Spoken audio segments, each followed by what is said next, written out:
Thank you very much, everybody. I want to introduce our two speakers for this afternoon. And the first one is Sister Tresa. She is a member of the Congregation of Jesus, Mary and Joseph and currently serving as the Vicar on the General Council, and she resides here in Rome.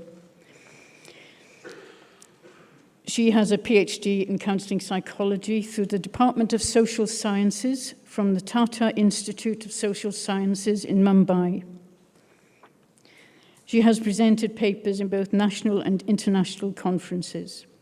In 2010, she founded, I knew I would have trouble pronouncing this, despite her helping me earlier, Prabwala. It's an NGO dedicated to empowering women who are survivors of abuse. Through the organization, she has been supporting both individuals and groups of women, helping them rebuild their lives and embrace their future with dignity. So please welcome Sister Tresa. Thank you.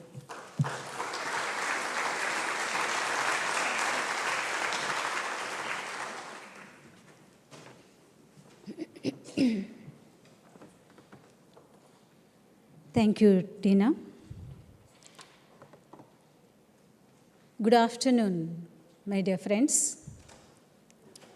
I begin my sharing with a note of gratitude to Father Jolna and all the organizing committee for giving me this opportunity, which I consider as a great privilege, where I got a platform to share my learnings of my experience of accompanying people, especially women. And I do thank each one of you for being here, because with your involved participation, we are creating enriching experiences to one another. Safeguarding by women, accompaniment of survivors, especially those who are victimized in the family context. This is the theme under which I'm going to share with you my learnings.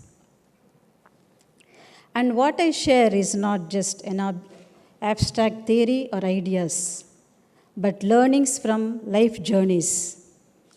Journeys that have shaped my understanding of accompaniment from the ground up. These are the life stories of women who, through immense pain and extraordinary courage, taught me what it is truly meant to accompany someone on the path of healing. For over 25 years, I have walked alongside survivors of sexual abuse, domestic violence, and emotional trauma. Most of them are women and mostly silenced by cultural norms, family systems, and societal expectations. Today, I want to invite you into that world through sharing the stories of three women, namely Shakti, Meera, and Asha. And as I share my journey with them in their process of healing, I would like to share with you the cultural insights I got into, which shaped their pain, their suffering, and their healing. And the principles of accompaniment I learned by journeying with them. And journeying with them, I'm convinced that accompaniment is walking beside and not ahead.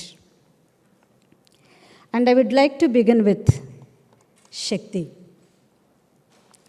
And as I share about Shakti's journey, I would share with you how silence and non-judgmental presence makes a powerful impact on the other person, and how cultural messages internalize in different forms of painful feelings, and how emotional healing brings in cultural awakening. Shakti was 18 when I met her, and she endured 4 years of sexual abuse by her maternal uncle. Most probably it might have started around 11 when she was around the ages of 11 and 12. And when she tried to share with her mother, mother refused to believe.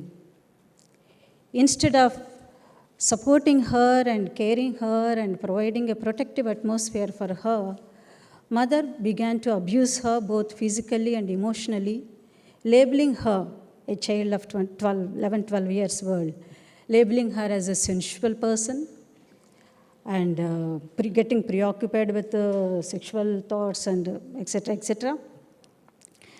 And ultimately labeling her as a bad girl. And then under these circumstances growing up, she grew up withdrawn, defiant, and not knowing how to help herself. Several times she made attempt to commit suicide. And at that point of time, then day by day she was becoming very aggressive, and her attempts to suicide was becoming frequent. Then family was not able to manage with her. Then they brought her to our organization. It is Prajvala. The name is like something which is fully burning, fully coming to life. That's a Sanskrit word. The meaning is that. So it's it's a kind of rehabilitation home for women in crisis, where we try to provide all types of a kind of a holistic kind of support, where they leave the place with emotionally and economically empowered. So with that aim it is started. When she came there, she was very much withdrawn, distrustful, and enraged. And she was very furious at all of us, those who were there, thinking that the only escape for her from the pain was death. That was her belief. And we were coming on the way of that freedom. So she was very angry with us. And it took 4 months. 4 months for me as absolute silence from her. But I made it a point every day to show up to her, to spend some time with her. Sometimes it can be absolute silence on both the sides. Sometimes it can be like a kind of a non-verbal exchanges, a subtle non-verbal exchanges, but went on. But I knew, hopefully I was waiting, someday she will begin to trust and open up. And that day came after 4 months. Then when she began to share, then I understood how her pain was shaped by cultural messages that she primarily received from her mother. And over time, as she was growing up, what she has heard from other conversations from other men and women. And some of the messages that shaped her self-esteem, her pain, and later in the process of healing also were, girls need to protect themselves. When she began to share with her mother what was happening, I already told her that shared that she was labeled. Along with that labeling, mother told her, even if uncle is making advances, as a woman, it is your responsibility to take care of you, to protect yourself by not being around when he is there. So that's what the instruction she got. And then she believed it. And she began to believe and she began to tell herself, okay, I am the whole responsible person for me to have this experience. And the second message she has powerfully internalized was, the family's reputation is more valued than the well-being of the women and girls. So, sometimes certain experiences of these women and girls have to be kept as family secrets. So when she shared, not only accusing her, her mother warned her very strongly, telling her, already she's a bad girl. So now you begin to share this with anybody outsiders. They will consider not only you bad, the whole family as bad. So better that you just shut your mouth and keep quiet. And again, then she thought, this is her fate and she has to only silently suffer. And another cultural message she internalized was, virginity is a woman's highest value, even above life. So that's what, as she was growing up, she understood that she has lost the virginity and now she has no right to live and no man will marry and no future for her. So she, later part in the healing process, she shared, that's what prompted her to, this belief has led her to make attempts of suicide. So, and on the whole, in the culture, silence and dumbness related to these issues were upheld as virtues. And these deeply internalized beliefs had taught her to see herself as bad, shameful, and broken, and learn to suffer in silence. And in those early days of accompanying her, the powerful learning for me was the presence without judgment, allowing her to set pace was my learning. That's what I have learned, what it means to be accompaniment. As Shakti began to open up, then she began to get connected with her, with the emotions. And all of us also know, again, emotions, experience and expressions of emotions are culturally conditioned. So, fear and submission were seen as feminine virtues in the culture. Anger is considered unfeminine and even dangerous and disastrous for a woman. Assertion was discouraged and quiet suffering was praised. So, over time, her inner transformation became visible as she encountered guilt, fear, anger, and shame. Slowly, she began to realize during those abusive experiences, she was helpless, and she began to trust herself and believe that she was not responsible for what had happened to her. As she began to believe that, then slowly the guilt has lost power over her, and she began to connect with herself deeply and began to understand herself and enjoy the freedom and relief. As the guilt was disappearing, and fear also got weakened, and then she began to encounter under the fear a powerful rage towards her abuser, mother, family, God, and even towards herself. And expressing this rage and learning to express and learning to understand and learn to assertive and appropriate and responsible ways of expression of anger helped her to let go of many experiences and take control of her own life and to continue to live out her life. Another powerful emotion she encountered was beneath the belief of, I am bad, I am destined to be ill-treated and abused, and it is my fate.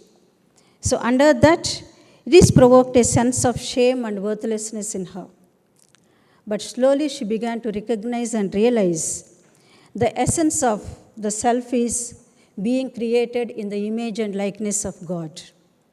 And the core of our being is not touched by any of these external experiences.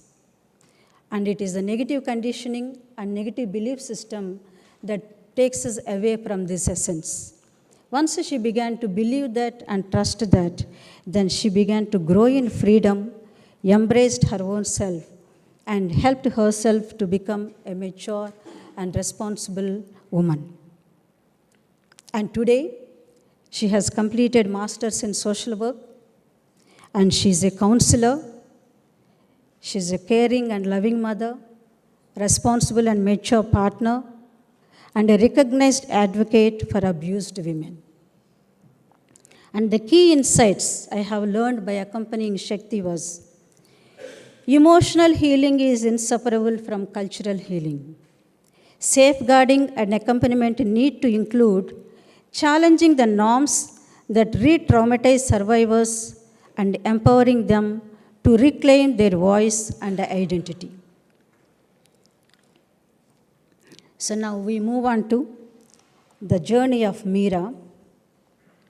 So, in line with her journey, I will be sharing with you how one experience of sexual assault has changed the whole of her life, the direction of her life, and the emotional trauma she had gone through, and how quiet resistance became a gradual empowerment in her life.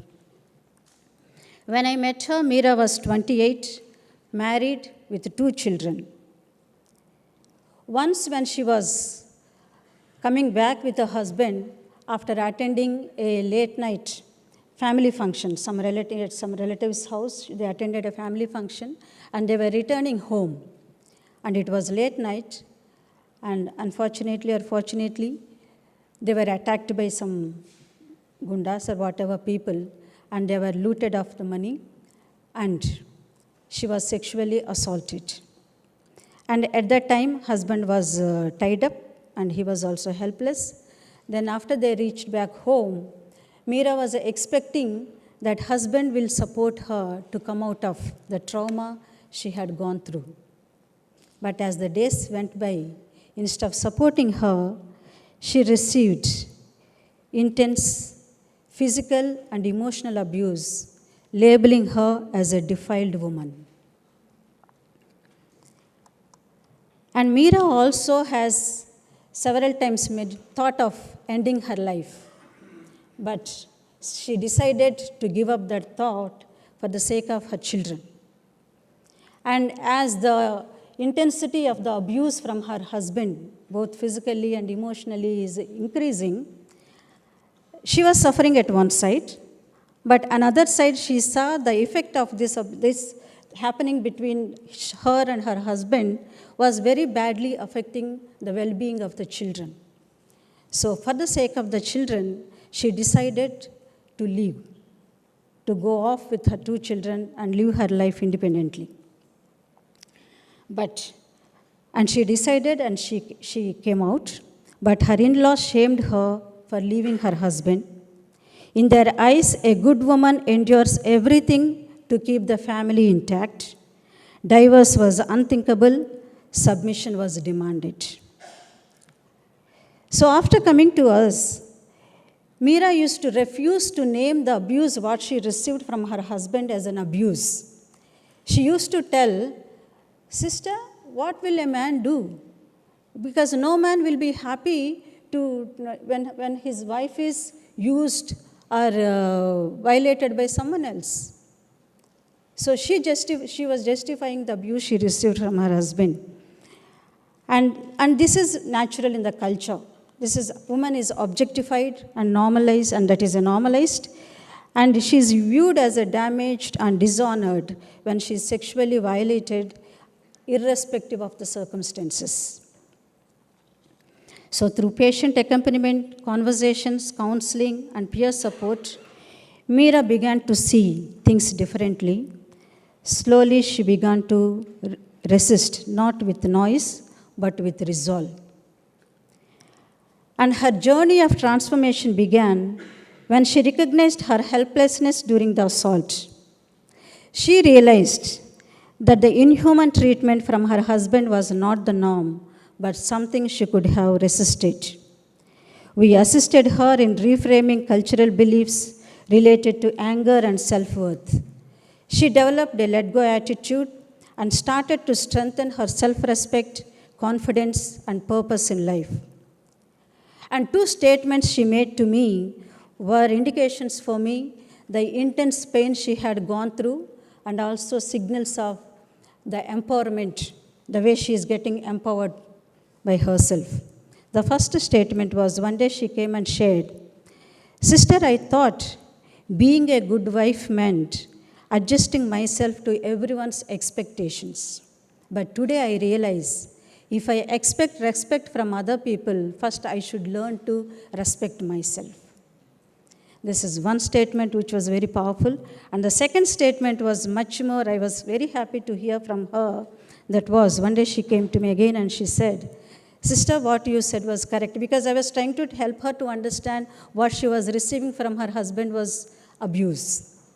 So she came and told me, "Sister, now I realize actually the pain, the struggle, and the suffering I had gone through because of the physical and emotional abuse of my husband was much intense, much painful, and much shattering than one experience of sexual assault." I felt it was very powerful statement from her side. And that was an indication for me, the intense of pain she had gone through. Then slowly she began emotionally and economically self-reliant and made her own decisions Today, she lives independently with her children. Both of them are into doing very good studies. And she works as a community facilitator and mentors other women walking similar paths. The key insight of I have learned about accompaniment by journeying with Meera was empowerment is not a dramatic transformation. It is a quiet, courageous process of recognition, resilience, and rebuilding. Accompaniment means helping women rediscover inner resources and innate abilities and move towards being their best selves. So, with this learning, we move towards Asha. And Asha was trafficked, silenced, and dehumanized. So, I'll be sharing how that shaped her and how she healed herself through art, therapy, and counseling and different agencies. Now, her voice, which was silenced, how became a tool of justice for others. Asha was trafficked from a rural village into a domestic servitude at the age of 11. She was beaten, exploited, emotionally abused, and stripped of dignity. For years, she believed that she was worthless and she was born to be like that, and it is her fate. And when she escaped and came to our shelter, she would not speak. She used to avoid to look at herself through the mirrors because she thought there is no meaning for her existence. But her psyche was very fertile. She used to get powerful images which helped her in the process of healing. So in the first session, once we give time for them to build a trust and begin to open. So once when I felt that she was ready to open up, when I began to talk in the first session, by then I understood she has that special gift of images. So I asked her, now when you think of Asha, what is the image you get? You know the image what she said? She said, doormat. So from doormat, what we use at the entrance of the door. So we know what we do with that. So that's what is the value she is giving herself, and she is looking at herself.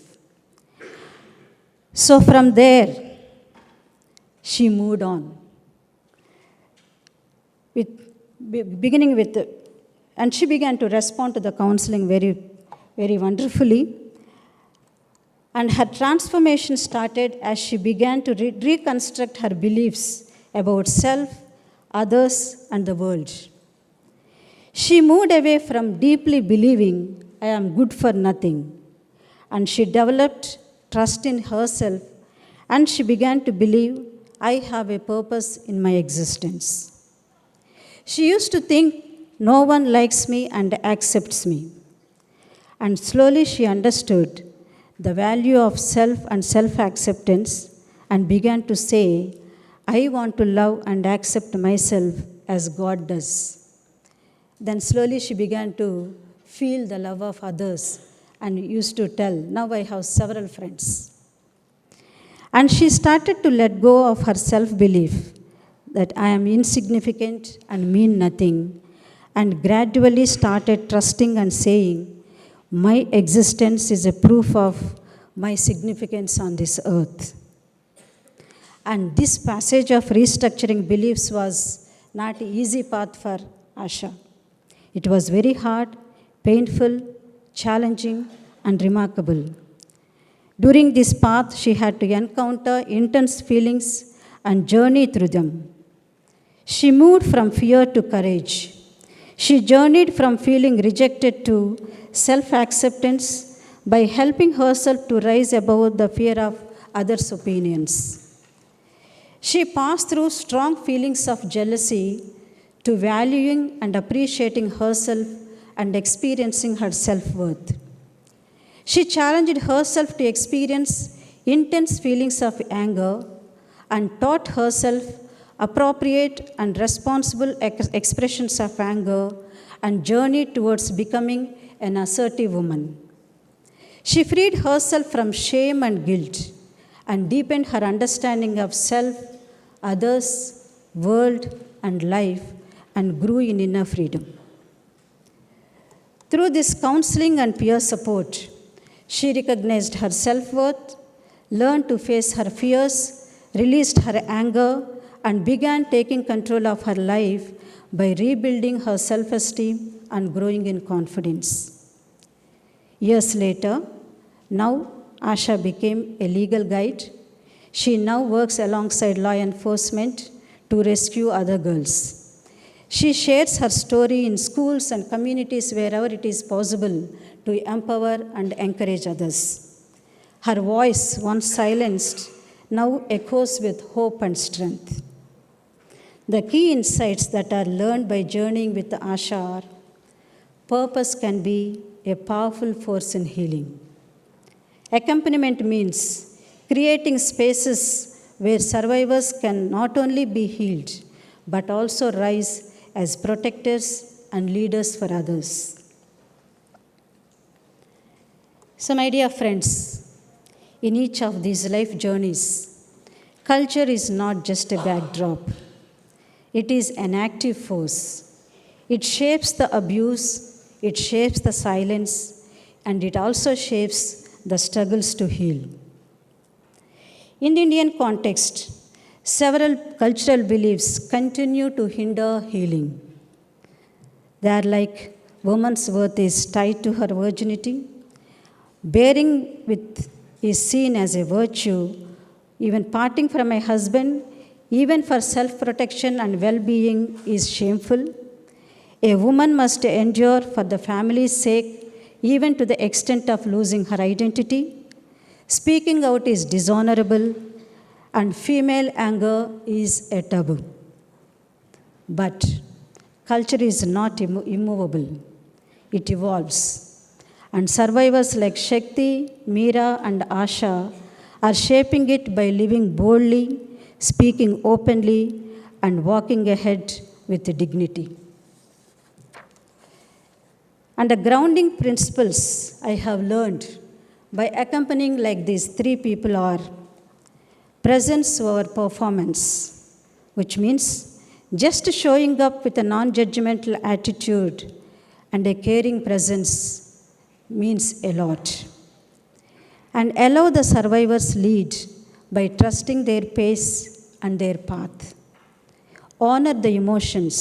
They are valid, they are signposts for growth, and they are not obstacles. Name and rework cultural narratives, because healing requires cultural courage. Confidentiality is sacred. It builds trust, not just compliance. In safeguarding, we are companions. We walk beside, not ahead, not behind. And in that walk, something sacred unfolds. Dignity is restored, voices are reclaimed, and lives are rebuilt. Safeguarding women is not only about preventing harm, but it is about helping them remember who they are and have always been: resilient, powerful, and sacred. So let us keep walking, one story, one step, and one soul at a time. And in every story of pain, there is also a story of rising. And let us be present to both. So thank you very much for your patient listening.